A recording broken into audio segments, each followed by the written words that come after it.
Innovation, disruption, and big issues. This is Business Game Changers with Sarah Westall. Welcome to Business Game Changers. I'm Sarah Westall. Today we're going to do the 5th episode of Wayne Jett. We have 6 total that we did covering the Great Depression up through 2008 crisis.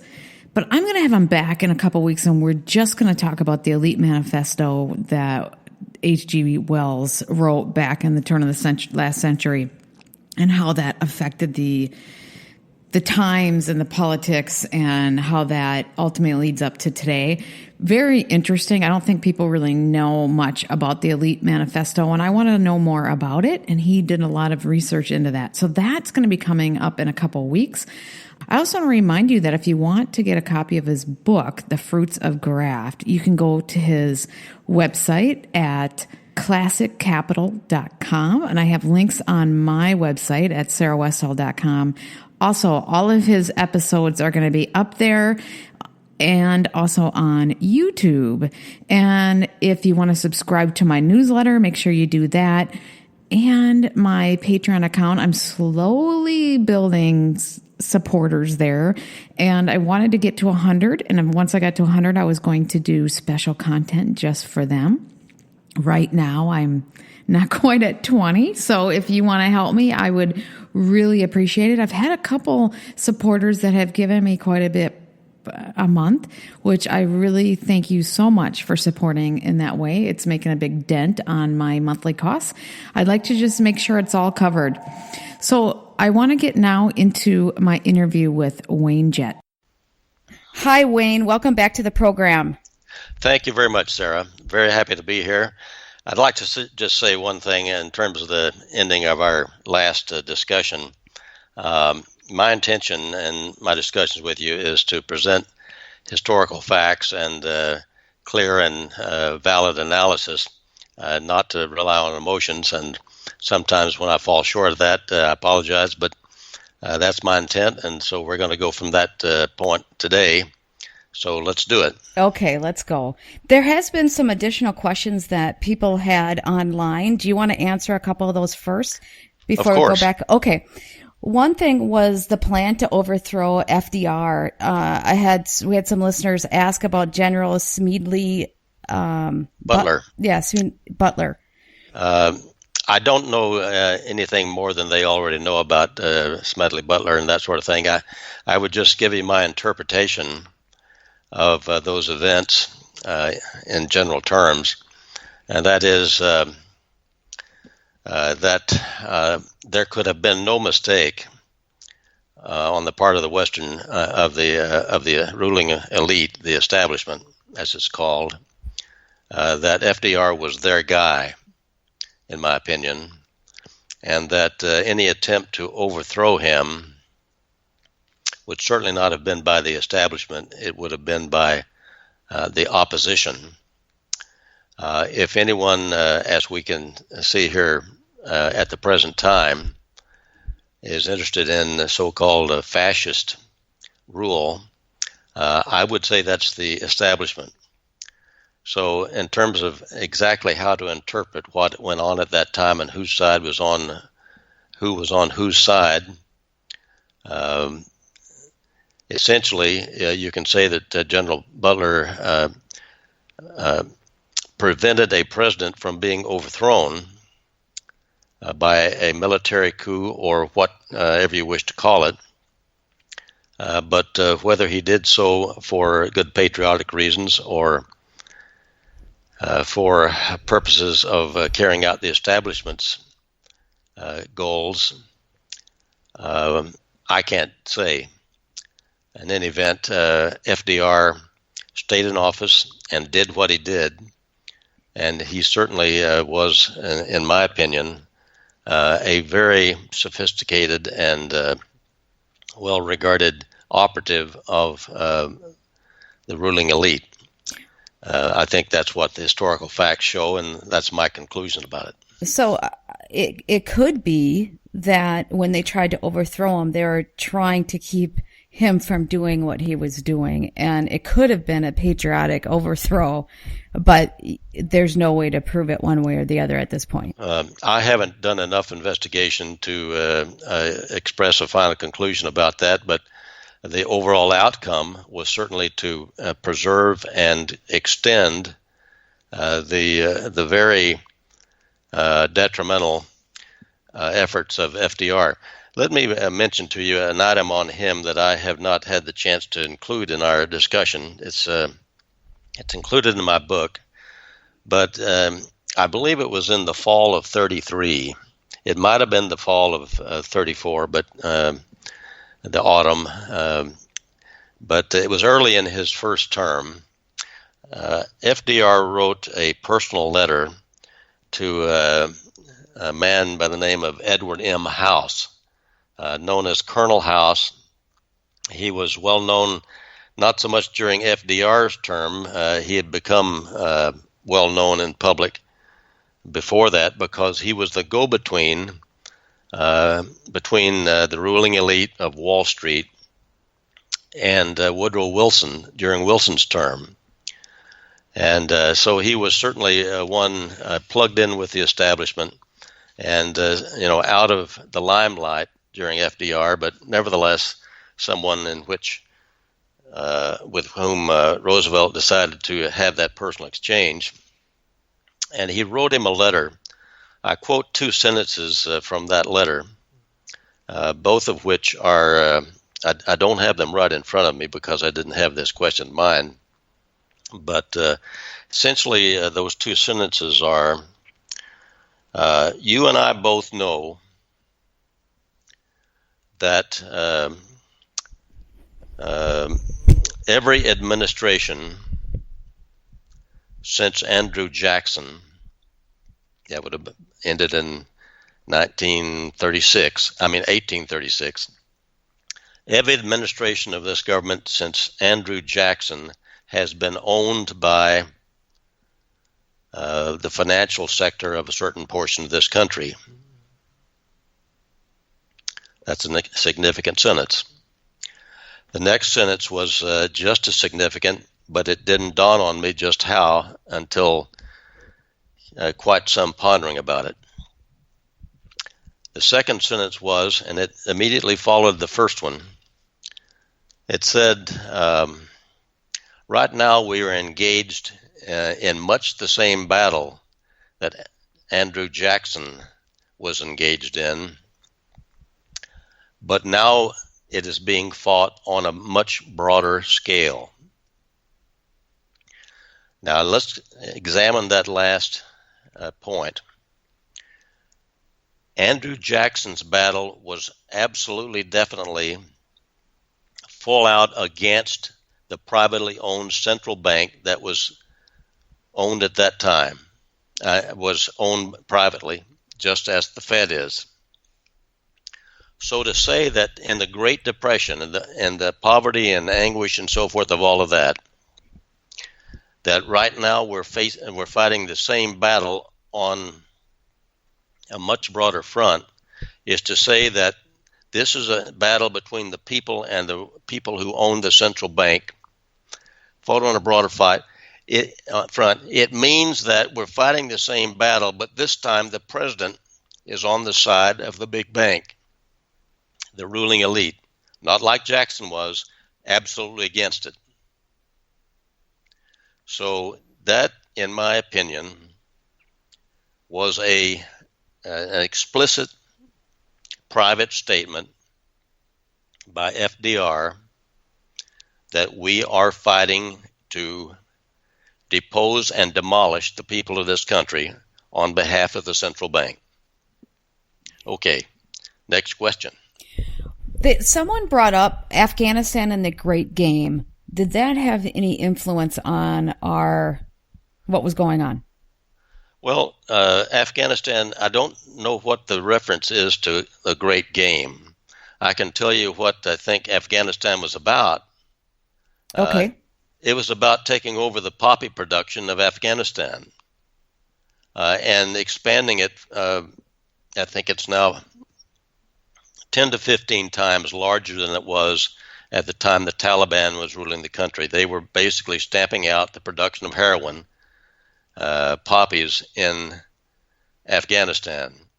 The ruling elite of this country, primarily the Bush-Clinton syndicate and those who operate the illicit drug trafficking, wanted that production, and they got it. There have been many reports from many sources that I think are factual that indicate that our military still protects those fields and still transports the heroin out of that country into other places that we fought in the Middle East. Not so much the Middle East as I think that goes first to Turkey and then into a part of the part where we invaded part of Yugoslavia back under Clinton's administration in the late 90s. Because that is where it is processed into heroin and so forth. So I think all the reports I hear that I credit indicate that's why Afghanistan war happened, why they happened to be picked as the place that so-called Osama bin Laden was holed up. It was false from the beginning. Osama bin Laden was a CIA agent at the time of his death, which was about 2 months or 3 months. It was December right after 9/11, 2001. So the killing that happened later, and they made this big, parade out of it, that was just a acting job. They just picked their time to help his reelection at the time that was selected. Bush was already, got his 2 terms and didn't use it. But nevertheless, Obama saw fit to do so.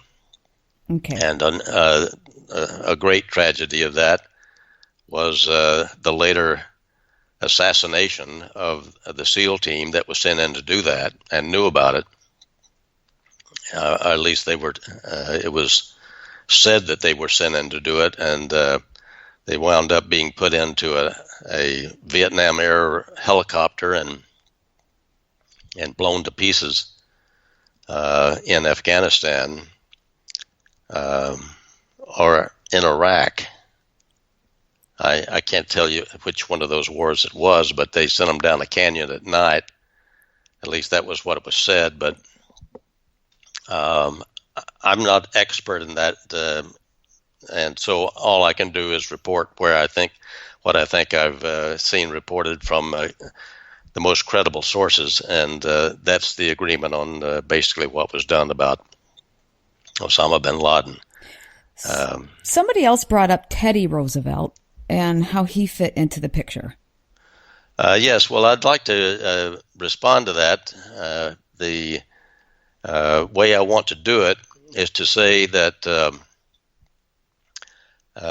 Teddy Roosevelt and Henry George met in life as opponents in the mayoral race of New York City in 1886.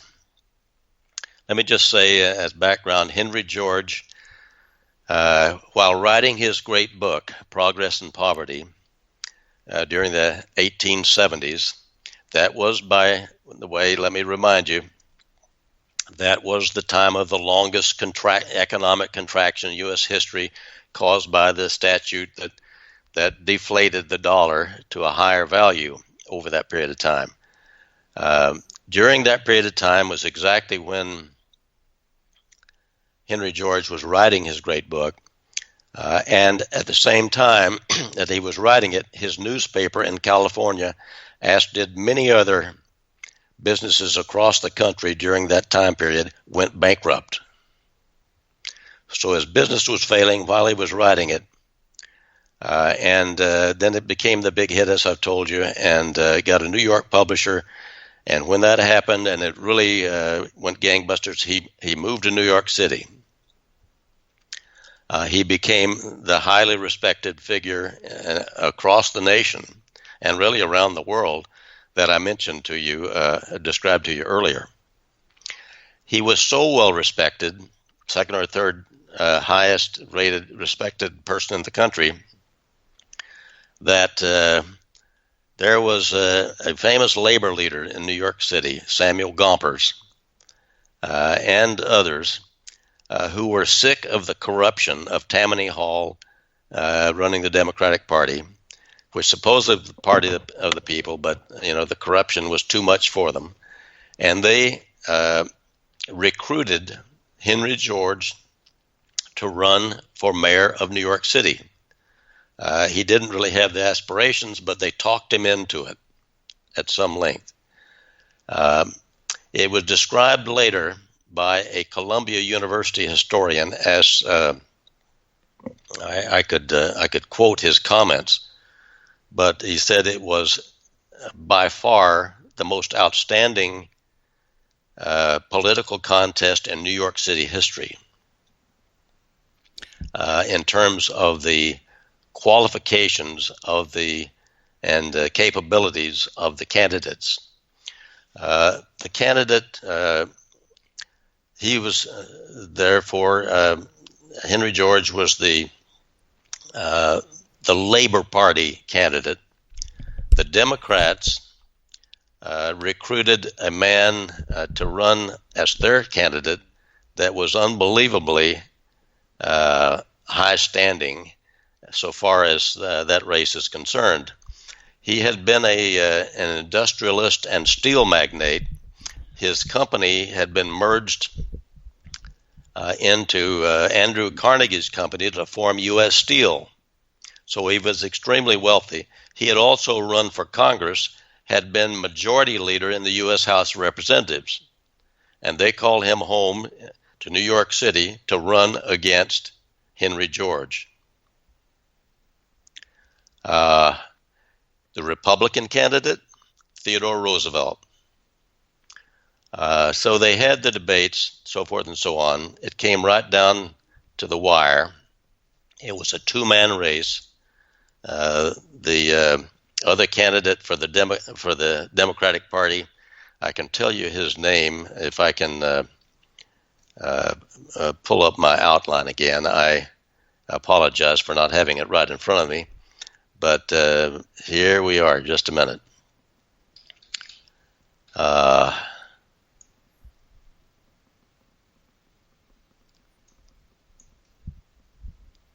boy, this is taking a little bit too long. But don't worry about it. I can cut this out. Here it is. Abram Hewitt was his name, and the contest was neck and neck with Abram Hewitt and Henry George. So the other two, Theodore Roosevelt was hardly even on the gauge in terms of his support. And then either was the one that was the majority party. No, Abram Hewitt was the other candidate. Oh, okay. So he was the steel magnet guy. The steel magnet was the one that didn't even get a blip. Highly thought of, and running neck and neck with Henry George. It was Teddy Roosevelt that was the pony that was still coming around the turn when everyone else was the finish line. So at the conclusion of the campaign, by the way, during the campaign, the Democratic Party, Tammany Hall, offered to George if he would drop out of the race. They offered him a safe seat in Congress. He turned it down. They ran the race to the finish. At the finish, Abram Hewitt narrowly won, very narrowly, and in fact, Henry George or charged there was election fraud. So it was a heated race. But here's the money quote from Teddy Roosevelt. He declared on his concession statement that he had run his campaign in the general desire to decisively defeat the economic theories represented by Henry George, a desire with which I most heartily sympathized. So it's absolutely clear he was absolutely against solving the problem of Henry George and solving the problems of poverty. But of course, it would have been voiced probably in the vernacular of socialism, anti-socialism, all this sort of stuff. And that's the way that race turned out. Then, of course, what happened with Teddy after that is he was put on the ticket as vice president when William McKinley, who was already president in the late 1890s, McKinley ran for re-election in 1900, and Teddy was put on his ticket as the vice president, was vice president when McKinley was then shot shortly after being re-elected due to his, there's always a lone assassin. That one was called something in the nature of, the ones who don't want government at all. I forget the term right this moment. Anarchist? Yes, anarchist. But it was undoubtedly because McKinley's agenda with the financial world was not acceptable to the establishment, and out he goes. To me, that certainly says that Teddy was very much establishment, very much for the ruling elite, and there are many indications of that further, not the least of which is that, for example, in his trust busting, he busted his enemies' companies for doing trusts. His friends did just great. The rest of it is, I would say, you can chalk it up to the establishment. The fact that he invited over H.G. Wells to celebrate his writing of the manifesto for the shadow government, the new republic, how to destroy democracy, how to destroy the middle class, how to go back to the two-class system. And remember that H.G. Wells called him the human demigod of whom I have dreamed. So I just make this comment. Anytime the historical press, the mainstream media have made somebody into a hero, you better look closely, because ordinarily there's a pretty good rule of thumb that such a hero created by the mainstream media is one that is a puppet of the ruling elite. And I would have to go with that conclusion in regard to Theodore Roosevelt. And it happens the opposite way, right? As well, when there's somebody in office that is destroyed by the media, it's or shot.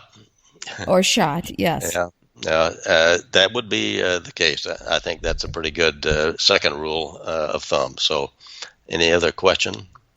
I think that is good for now, because I would like to spend time on the Keynes Mutiny and discuss the difference between classical economics and the Keynes Mutiny that happened, which allowed everything to occur going forward with economic policy. All right. Let me do one more thing, though. Before we leave the subject of the Roosevelts, I would want to mention that I devote an entire chapter in my book to what I title Understanding Franklin. It's a personal portrait of who FDR was as a person his whole life. We won't go into it here, but I think it's the best that I've ever seen about it. It's based upon what is reported by others in other historical works, but they are the kinds of revealing facts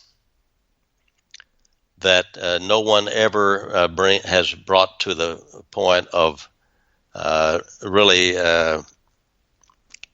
facing the facts of who he really was. And so I commend that. I think it's the best personal analysis of Franklin Roosevelt that certainly that I'm aware of. So I mentioned that, and go ahead with your question now. Well, I would like to discuss the Keynes Mutiny, and I was hoping you could elaborate on this. What changed from classical economics? Because he changed his views, and that really ushered in all the stuff that we have now. Well, it happened that it ushered it in simply because it was recognized as he did it that it was a very useful tool for the ruling elite, because it turned everything on its head. It was confusing enough that they couldn't really be identified as mercantilism personified. But as I told you when we spoke earlier about it, the expert on mercantilism at that time was the Swedish economist Eli Heckscher, and he immediately recognized it. You know, he's talking about mercantilism. He's switching his entire views, and he's going to the dark side. These are the views of mercantilists, and he's providing excuses for the kind of policies that they've always had. And of course, as I've said to you, mercantilism and mercantilists regard capitalists as their arch enemy. Capitalism being the system for the middle class, allowing it to grow. The theory of the firm, that's what classical capital is all about. So Keynes was a very popular economist that was supported classical economics, and then he switched in the early 30s. Yes, and that is the Keynes Mutiny that you're talking about. Yes, his father had been, in his entire career, he was a highly regarded professor of classical economic theory at Cambridge University in England. The son, John Maynard Keynes, became the same. He took the same position. He was a longtime professor of classical economic theory at Cambridge University. He had written his entire career in the same vein his father had, and refuted all of these crazy ideas about how to stimulate this or control that or what have you. He had called those things out as completely invalid, and when he wrote this general theory, he made the excuse that, well, from a young child I was misled. I was taught that we had really nothing to learn from the ideas of mercantilism, and I have come to think that classical theory doesn't work in the special situation in which there's no incentive for new investment, which is really, if you don't mind my vernacular, I apologize for it, but I'll just say it's gibberish. It makes no sense. And so much of what he argued in that case, that's what that chapter on the Keynes Mutiny is about. It is about his going to the dark side and coming up with these ideas.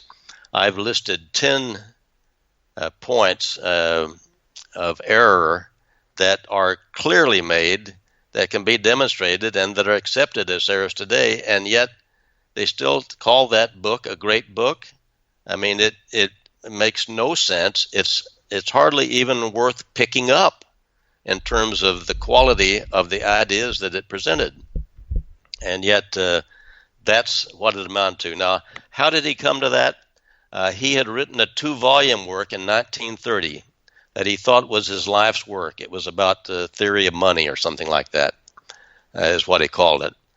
And he had gotten into an academic row with another professor at the London School of Economics, also well thought of at the time. But they argued back and forth, and it got very bitter and that sort of thing. But there's another element that also was running in Keynes's thinking at that time. Because of his position as in classical economics professorship, he was given the responsibility of running the endowment funds or something of that sort, a large amount of money for Cambridge University. And he had had success in that endeavor during the 1920s, investing in stocks and bonds and so forth and so on, whatever it was he picked. Now, in that regard, I have not researched exactly what his experience was when the Depression started, whether he was brought to the inside by his contacts in the financial world and told to get out before the crash, as so many did of the insiders. And not only did they so-called get out of being long, they went into a position of being short, of being the short sellers, as I described that Joseph P. Kennedy did, for example. Many did that. Bernard Baruch was most certainly a major player in that regard.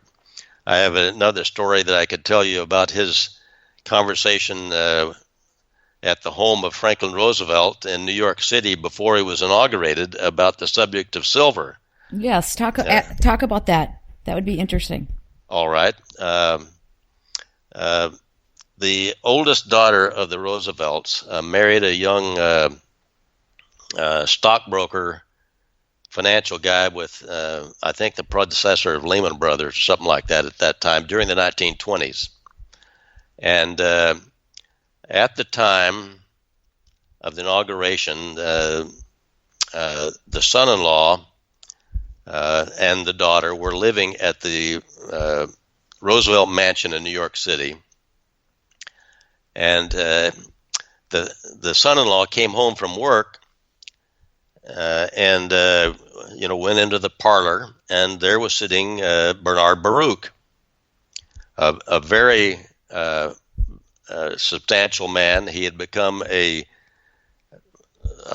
far up on the scale of multimillionaires during World War I, when by that time he was already head of the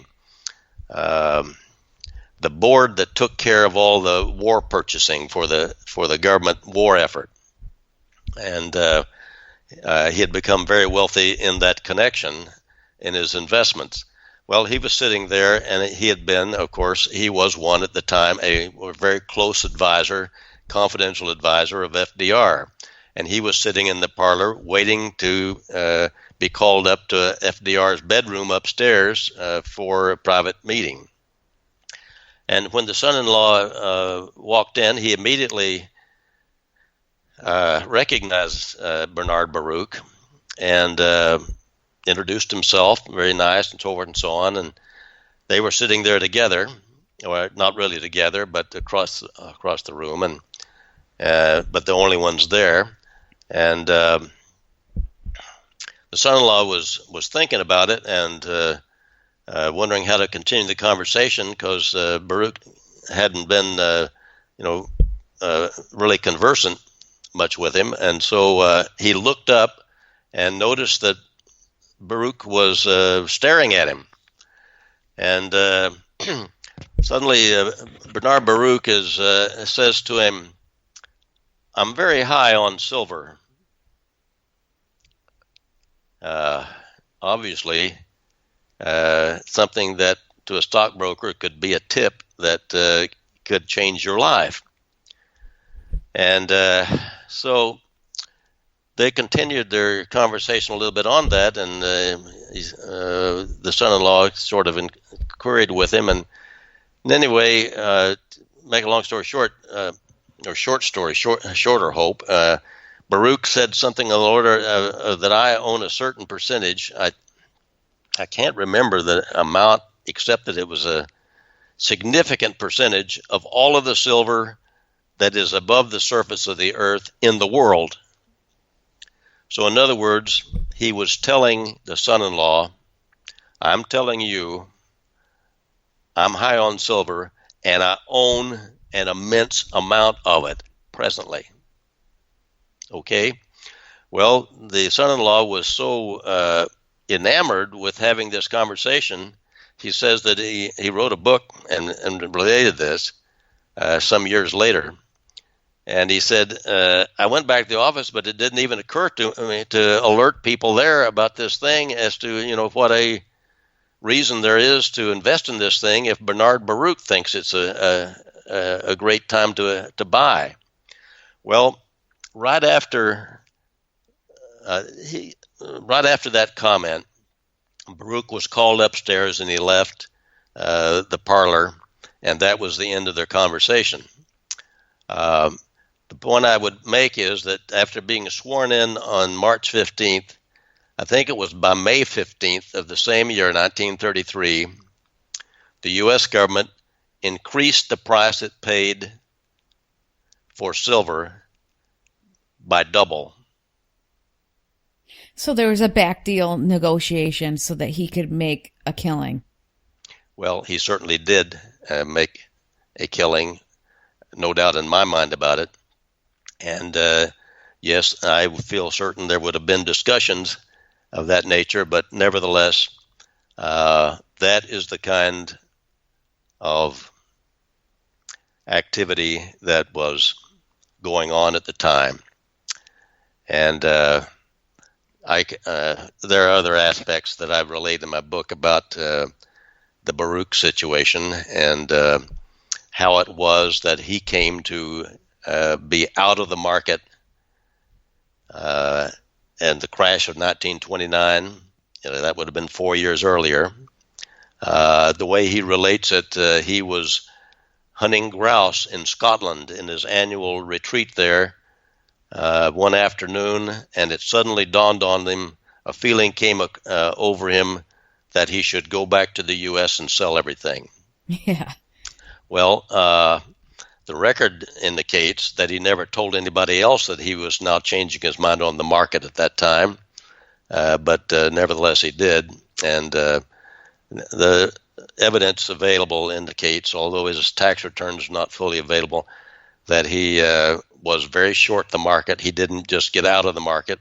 He got very short the market at the right time in order to participate in the orchestrated crash that happened in 1929. So there we are.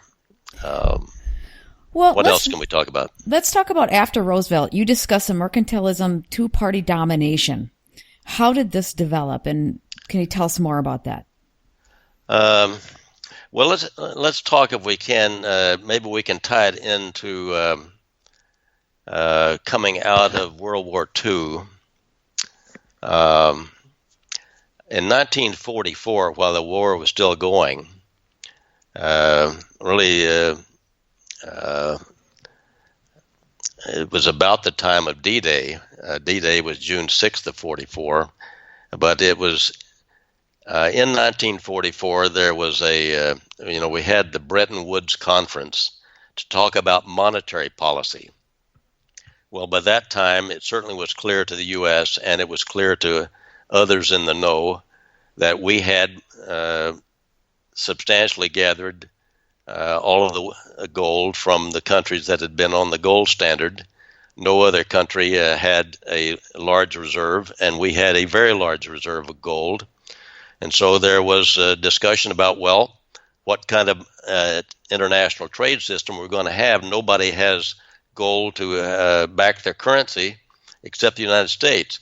So they came up with the deal, the Bretton Woods Accord, by which the U.S. would provide a gold-backed currency, although they wouldn't let the Americans participate in it, exchanging their currency for gold. Other nations of the world could exchange their currency. They could exchange dollars for gold in the foreign central banks. And so the dollar, therefore, became the currency used around the world for international trade. And that was a big deal.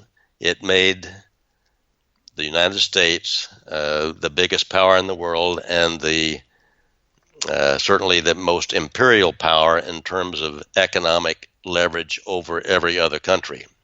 Now, before that, it was the British pound, right? Yes. Now, what did that do to Britain and their power in the world once their money was not the dominant currency? Well, I think there could certainly be debate about that. In general terms, of course, they were in a weaker position than they had been previously, but that is in the gross or general area.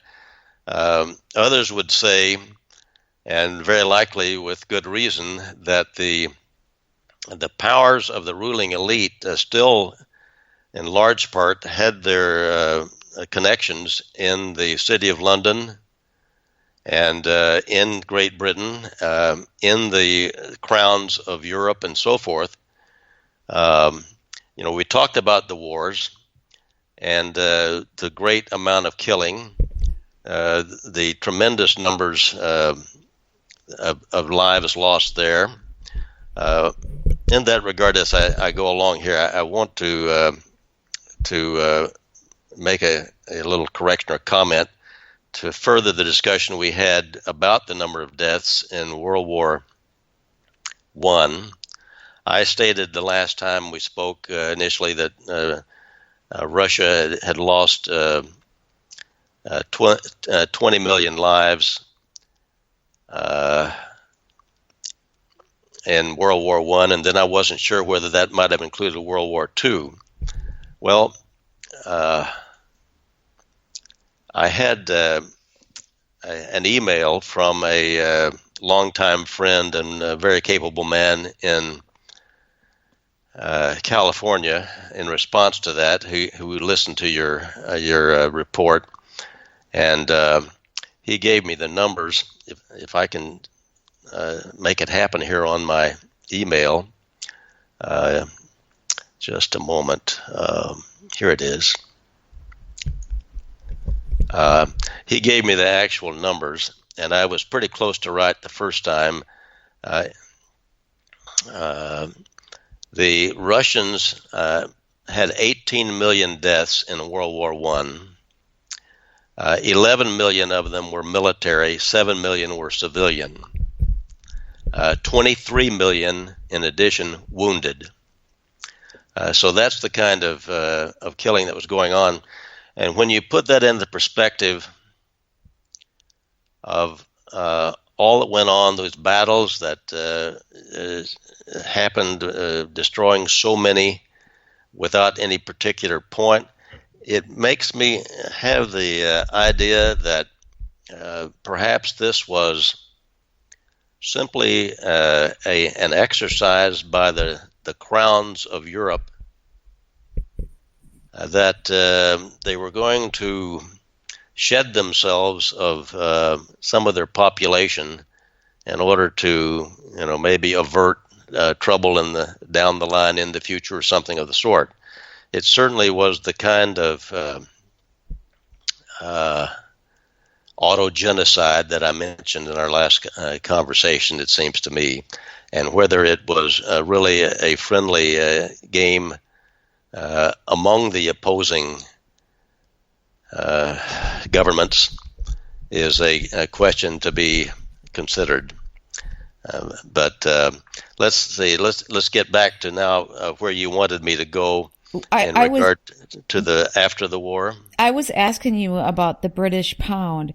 Now, do you think the City of London was still controlling the U.S. dollar at that point just through the Federal Reserve, or did the U.S. really gain that power?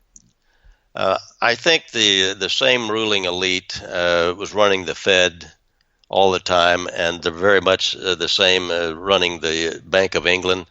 There's some, I will say, national competition there, but the closest of allies is supposedly we've always been with the British, although quite a number of our wars have been against them.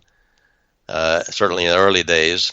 That relationship is very close. The Rothschilds of both Great Britain and Germany and France and so forth were also financial backers of Rockefeller and J.P. Morgan and so forth, the financiers. And so the alliances and the competition there has been there for, really all of our existence. Remember, the colonies were in existence as mercantilist colonies of the crowns of Europe for 175 years at least. So they were well entrenched, and they never left here.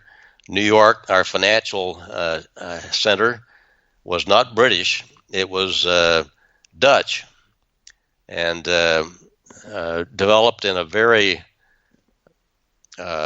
baronial way from the very beginning, which gave rise to the kind of ruling elite in New York and on Wall Street that we still have today.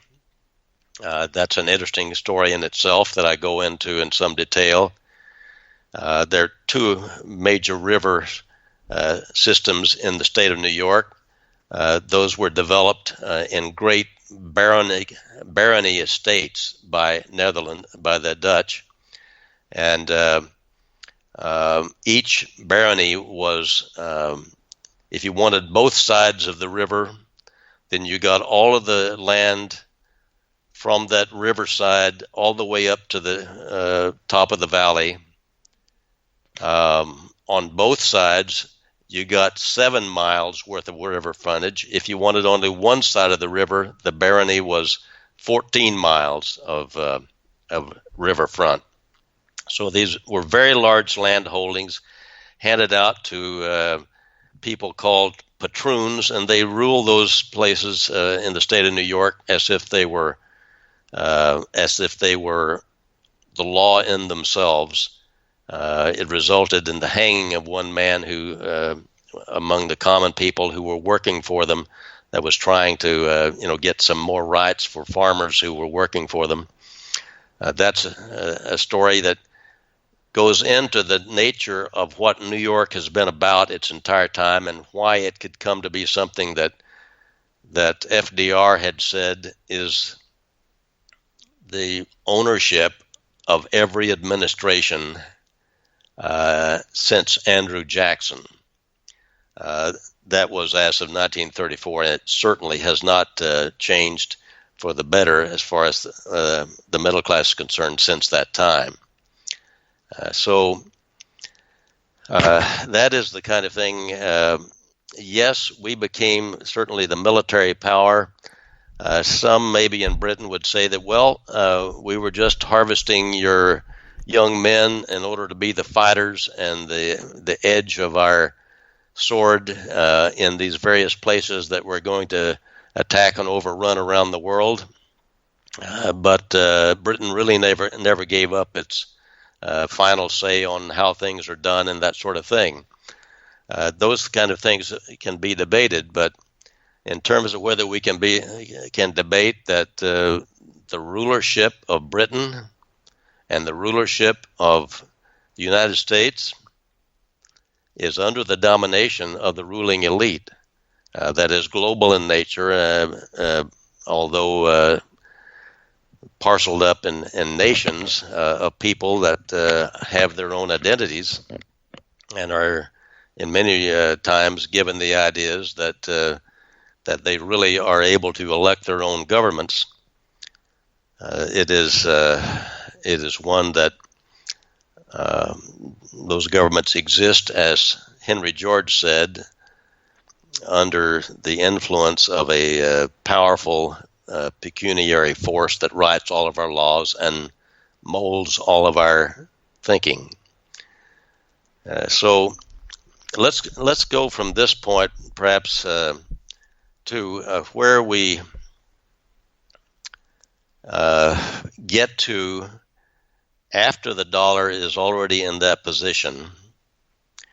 From the Bretton Woods, we have a dollar that is backed by gold at $35 an ounce. And we proceed from 1945 in that position, and it continues until 1971. During that period of time, parties across the sea can cash in their dollars for gold at $35 an ounce.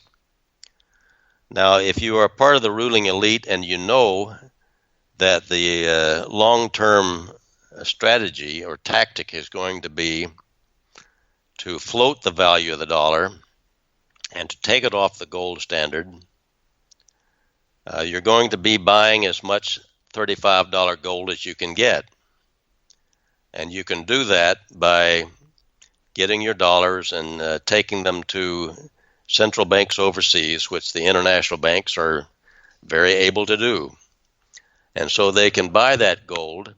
And so the gold stores of the United States started dwindling from the time that system was put in place, with the people in the know being in a position of buying the gold at $35 an ounce, particularly during the Vietnam War of the 1960s.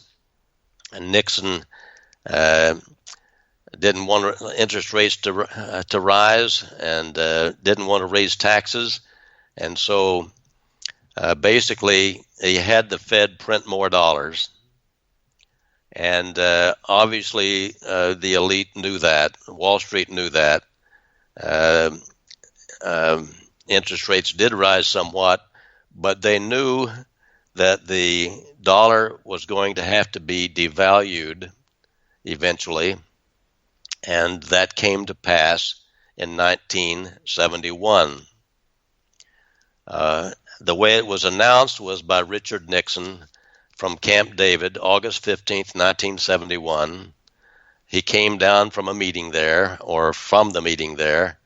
He said basically that France had come forward with a request to please send its gold back over there, and they had requested that a large number of dollars be exchanged for gold. And so it was coming to the point that we were running out of gold, and we didn't want to have to admit that. And Nixon, instead of simply devaluing the dollar or putting a rein on the expansion of dollars, he announced instead that, we're closing the gold window. No longer will central banks of other countries be permitted to exchange dollars for gold. We're not going to do that anymore, supposedly allowing us to keep the rest of the gold we had, which was reported at that time to be down from nearly 20,000 tons of gold to something like 9,000, 8,000, in that range, metric tons of gold still left in our vaults, supposedly. And after announcing, on that same day, August 15th, there wasn't as much attention given to his announcement of closing the gold window as there was to another announcement that he made the same day. The thing that Nixon emphasized in his announcement of August 15th was that I'm setting up a cost of living council to control inflation. We hate inflation. We don't want any of it. And I'm also setting up a wage and price controls. That's what hit the press, was given great emphasis, and of course occupied the minds and hearts of many Americans all the way through the 70s. Supposedly the war against inflation, whip inflation now, and all those silly slogans that the government had to know were completely ineffectual. They had nothing to do with why the dollar was losing value. That had everything to do with the fact that they were printing extra dollars over and above the amount that would keep the value of the dollar steady at what it had been, $35 an ounce.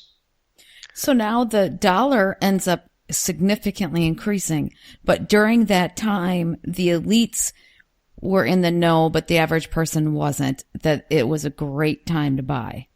Yes, up until 1971. And of course, in 1972, not only, after having closed the gold window to the European banks, in in 1972, Nixon announced that he was floating the value of the dollar into the market so that the market determined what gold was really worth. And within 18 months of the time of the original announcement on August of 71, 18 months later, gold had quadrupled in price. It had gone from $35 an ounce to $140 an ounce. Now, do you think that the people in the know in the U.S. And otherwise, the ruling elite, did not load up on gold at $35 an ounce? I'm quite certain they did. And they made lots of money even after that. That's all we have today. Be sure to look for episode 6 that'll be coming out pretty soon. I also have an interview with Cynthia McKinney that is coming out today on YouTube, and it'll be airing Monday on satellite. So people can see it over the weekend on YouTube and up on my website. We're going to address AIPAC. We're going to address the bill that just went through Congress that essentially initiates war with, escalates the tensions for sure with Russia, Iran, and North Korea. It was silent. Nobody knew about it. And she explains what that whole process was, who voted for it, who didn't.